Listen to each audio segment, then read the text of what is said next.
Revize 2018. As you saw there was a man who came here in the early 60s and said he was going to do something so significant.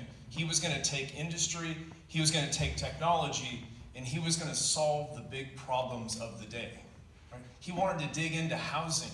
He wanted to dig into energy and transportation and how we learned education and communications. And think of what was going on.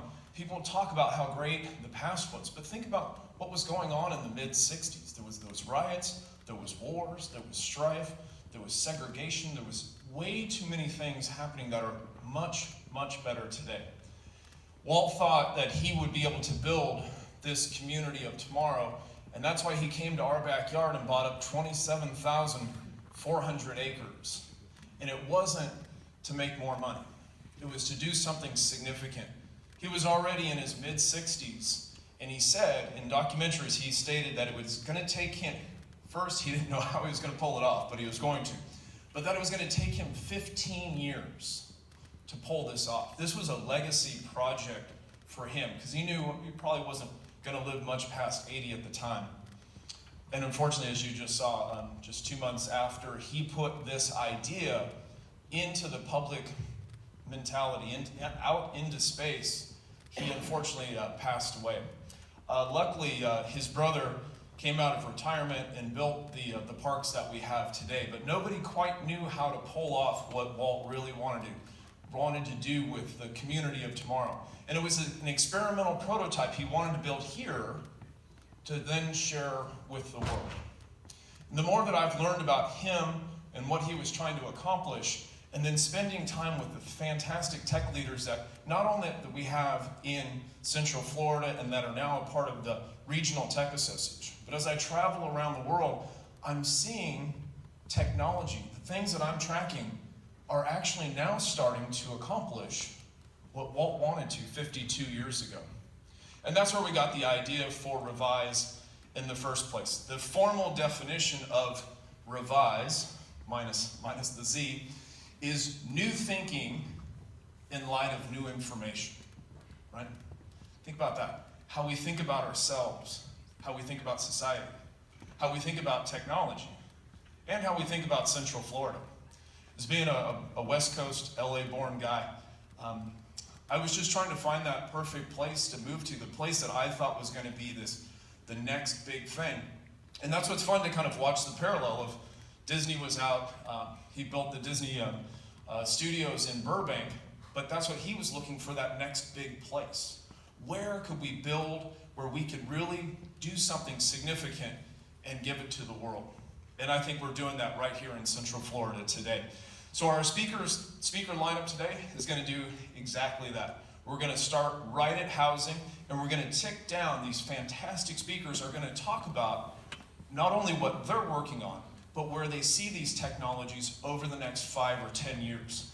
And what I hope each one of you takes today is that personal call to action. Because as you hear from one to the next, you go, oh yeah, housing is cool.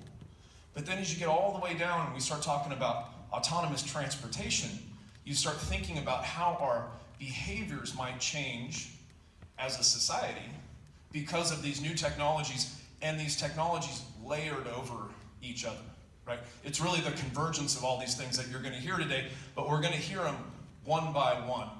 And just a guy who's become a dear friend to our community, a dear friend to me, and is pushing the envelope as hard as he can to do something in the housing space for not just Central Florida, but for the whole world, is Frank Wells. And if you'll help me welcome him to the stage.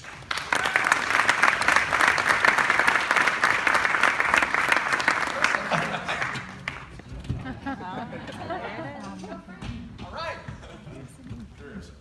Welcome to my social media feed. Hi, everybody. I'm Frank Wells with Bright Community Trust. We're the folks that are setting up the Central Florida Regional Housing Trust in collaboration with a bunch of great partners locally. I'm here to talk to you about the future of housing, but I think you're probably not interested really in hearing about what it's going to take to build a house for Elon Musk on Mars, right? What we really care about housing is one thing. You said the rent is too damn high. Right. The rent is too damn high. Thank you, Jimmy. So actually everybody else who's going to follow me is probably going to tell you about the same thing. You said the rent is too damn high. Right, because when you start talking about the future of energy or food or transportation or healthcare or education, and then you start griping about the price tag, what you're really saying is, you said the rent is too damn high. Right, exactly. So before we dive into housing, let's talk a little bit about the context in which this is all taking place, right? So we're sitting next door to the fantastic Disney Theater. If we could transport ourselves across the country, we could see the Walt Disney Concert Hall in downtown LA. And in that market, we've got a bunch of people who are commuting up to 2 hours a day each way from their homes to get to work. And that seems utterly crazy to us. But it doesn't seem crazy to talk about an economic powerhouse like Southern California being that size. And we could say the same thing about the Silicon Valley, San Francisco Bay Area, or about the New York City metro area. So what would happen if we drew the same size circle around where we're sitting today? Then you're not sitting in a city of 280,000 people. You're sitting in the center of a global mega region with 12 million people in it. That makes us bigger than Metro Atlanta. Think about that for a second. It also puts us at this amazing historical crossroads where over 100 million people a year are passing through this incredible mid-Florida mega region. It goes from the cultural coast, St. Petersburg and Sarasota, all the way across to the space coast, which is the headquarters of an amazing emerging global industry. We've got major airports, major seaports. We've got a huge logistics industry centered here. We've got the world's best theme parks, of course. We've also got amazing old Florida landscape cattle ranches you don't think a lot about, citrus groves all over Florida. The First Nations Seminole tribe is in this region. So is the oldest European city on the continent, at St. Augustine. We have 4 major research universities in this circle that churn out over $1 billion of research a year. We are an economic powerhouse. We're also the home, of course, to the undefeated national football champions. Go Knights. But what's the key problem? You said the rent is too damn high. Right, you guys are going to get the line by the end of the night, right? So why is housing so crucial to the future of the economy of our region? It's because when people spend too much of their money on their housing, then they can't afford reliable transportation. They can't afford good, nutritious food to feed their families. They're not spending enough on adequate health care. They probably aren't taking advantage of all the educational opportunities that'll help them improve their prospects in life. See, housing is the fulcrum on which so many of these other key social determinants of health turn. It's also the key to unlocking economic prosperity. We just had a situation where a major corporation wanted to relocate their headquarters to St. Petersburg. So they hired a Tampa Bay real estate firm and said, find housing for our folks. These are high-tech workers making an average of $60,000 a piece, the exact kind of people we want to attract to this region. And after months of searching, that real estate firm went back to them and said, sorry, no can do. And that company moved their headquarters unit to another state because we couldn't accommodate them here in our area because the rent is too damn high, right? So getting housing right is the key to unlocking business growth, economic prosperity for the region. When we get housing wrong, then we're struggling with unsafe, unhealthy housing. We've got folks driving way too far, spending way too much on transportation, spending way too much on childcare.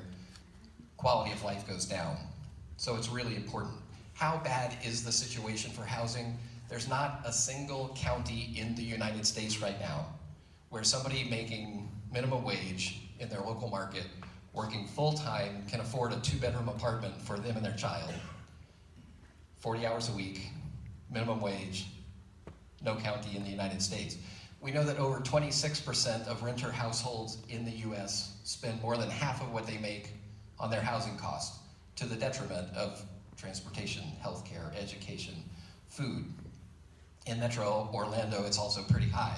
Our median home price here, $240,000. Our median income here, only $42,000, which is not anywhere close to enough to buy that $240,000 house. Let's look at it another way. We just had a great report from the Central Florida Commission on Homelessness that tallied it up and said we have a deficit of almost 150,000 homes that we need today for families making under $50,000 a year. 150,000 homes, 3 counties. That's a lot of homes. And what is the problem? You said the rent is too damn high. I should hire this guy. So what are we going to do about it? Let's say we could go to the Central Florida Foundation and empty it out. Sorry about that, Rob. $70 million, and we could deploy that all to help solve our housing problems. $70 million, we know that each house that we need a little help with for a first-year teacher, a first-year cop, your executive assistant, or somebody just starting in a career as a lab tech, needs about $50,000 of help. So $70 million, that gets us about 1,400 homes. Still got a deficit of 145,000 homes we need today, emptying out the foundation one time. What about if we took the City of Orlando's entire annual general fund budget, $450 million? That gets us about 9,000 homes a year. 9,000 homes a year takes over 15 years to meet this deficit. And that means you've got to do without little things like traffic lights and sewers for the next 15 years while I'm fixing housing. That's probably not a solution.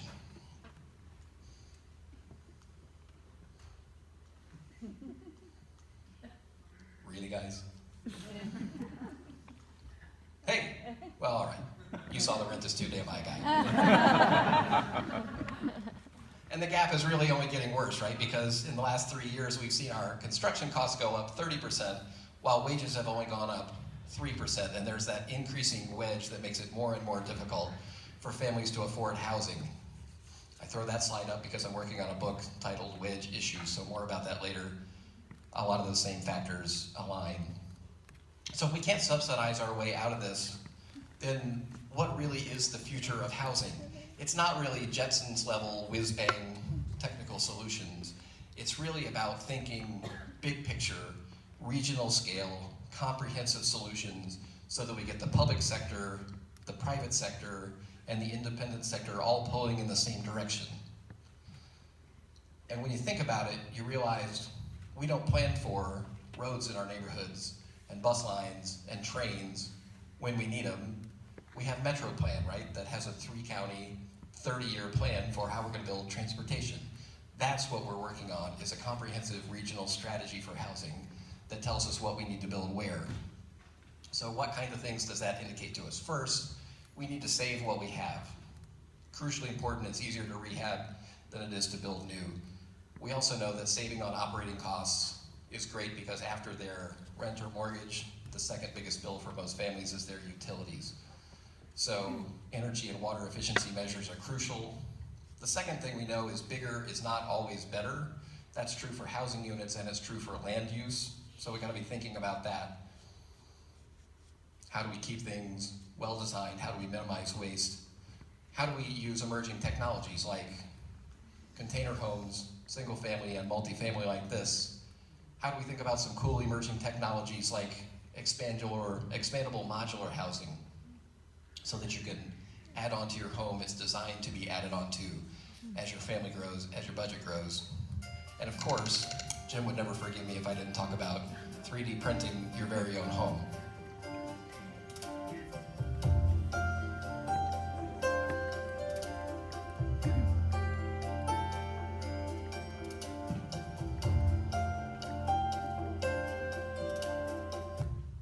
Super cool stuff.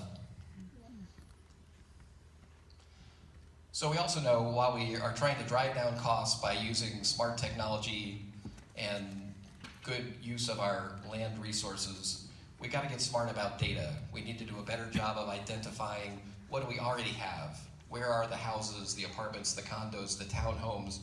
Who lives in them? How much do they make? And how much of that do they spend on housing? Because that then lets us do a better job of identifying what should we be building, where, for whom, at what price point, and how do we align our relatively scarce incentives around our mid-Florida mega region to get the right things built.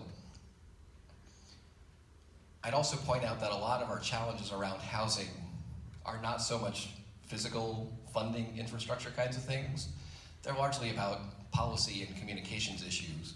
Because if we all wanted to live like Hong Kong, not even at Hong Kong heights, but Hong Kong densities, we'd have plenty of green space left and plenty of lower housing costs.